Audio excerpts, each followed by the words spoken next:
প্রশান্ত মহাসাগরের পাশে আমি গিয়েছি, সামনে তাকালে পানি ছাড়া কিছু দেখা যায় না। আজকে যেই মহাসমাবেশ, মহাসমুদ্র, সেটাও সামনে তাকালে মানুষ ছাড়া আর কিছু দেখা যায় না। আমি দেশবাসীকে ধন্যবাদ জানাই আজকের এই মহাসম্মেলনে সাড়া দেওয়ার জন্য। বাংলাদেশ জামাত ইসলামী বাংলাদেশের সকল মানুষের দল।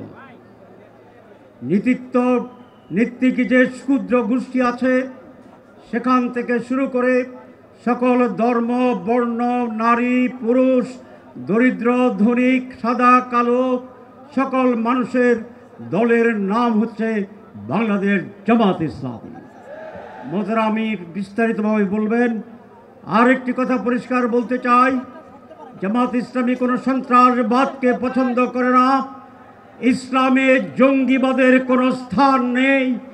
বাংলাদেশ এই জায়গায়ও কোনো জঙ্গিবাদ মাথাচাড়া দিয়ে উঠতে পারবে না, পারবে না, পারবে না। সেটা ধর্মীয় জঙ্গিবাদ হতে পারে অথবা রাজনৈতিক জঙ্গিবাদ হতে পারে। জামাত ইসলামী জঙ্গিবাদের বিরুদ্ধে রুখে দাঁড়াবে, লড়াই করবে, সংগ্রাম করবে প্রয়োজনে।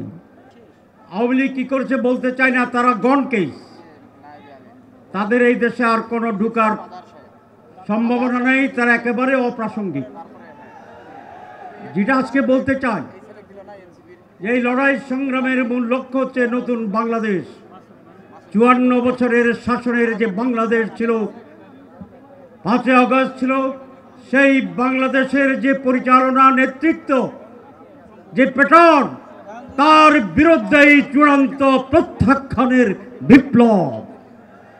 আমরা নতুন বাংলাদেশ চাই, যারা পুরানো কায়দায় এই দেশে আবার শাসনকে ফিরিয়ে আনতে চায়, জনগণ তাদেরকে সেই সুযোগ দেবে না। এটা জনগণকে ভেবে দেখার জন্য আমি আহ্বান জানাচ্ছি। সংস্কার, লাস্ট পয়েন্ট। সংস্কার প্রত্যেকেই বলে মানি, কিন্তু মিটিংয়ে বসলে কেউ কেউ দেখি মানি না ভাব দেখাচ্ছেন। সমস্যাটা কোথায়? সংস্কার তো সকলের জন্য কল্যাণ। তাহলে যারা চান না তাদের মতলব আছে। পিআর পদ্ধতিতে কেন্দ্র দখল হবে না, তাহলে মতলব পূরণ হবে না। পিআর পদ্ধতিতে টাকা দিয়ে ভোট কেনার কোনো সুযোগ নাই, সেই জন্য মতলব পূরণ হবে না। যেটা স্বচ্ছ নির্বাচন, তার বিরোধিতা করা মানে হচ্ছে নতুন বাংলাদেশ গড়ার ব্যাপারে তারা সিনসিয়ার নয়। আরেকটি কথা বলি, শেষ করি, যে অনেকে বলে যে সংস্কার হচ্ছে, এটার আইনগত ভিত্তি কিভাবে দেব? আগামী পার্লামেন্টে দেওয়া হবে। তাহলে আপনারা মনে করছেন আগামী পার্লামেন্টে আপনারা জিতবেন নাকি দখল করবেন? সুতরাং এই সমস্ত কথা সমাজকে বিভ্রান্ত করবে। জামাত ইসলামী চায় আগামী নির্বাচন জনগণ জিতবে। জনগণ যাদেরকে ভোট দিবে তারা জিতবে। সোহরাওয়ার্দী 2টা মহাসমাবেশ, কারা জিতবে এই মেসেজ কি পাওয়া যাচ্ছে না? ইনশাআল্লাহ বাংলাদেশ পন্থীরাই জিতবে, চাঁদাবাজ বিরোধীরাই জিতবে, সুশাসনের পক্ষের শক্তি জিতবে ইনশাআল্লাহ। আইন জিয়াউর রহমান 2টা অধ্যাদেশ দিয়েছিলেন তার সময় 1977 সালে। একটি সামরিক বাহিনীর সামরিক শাসনের কিছু অংশ। সেখান থেকে উনি যখন রাজনীতি করার সিদ্ধান্ত নিলেন তখন একটা গণভোট করেছিলেন।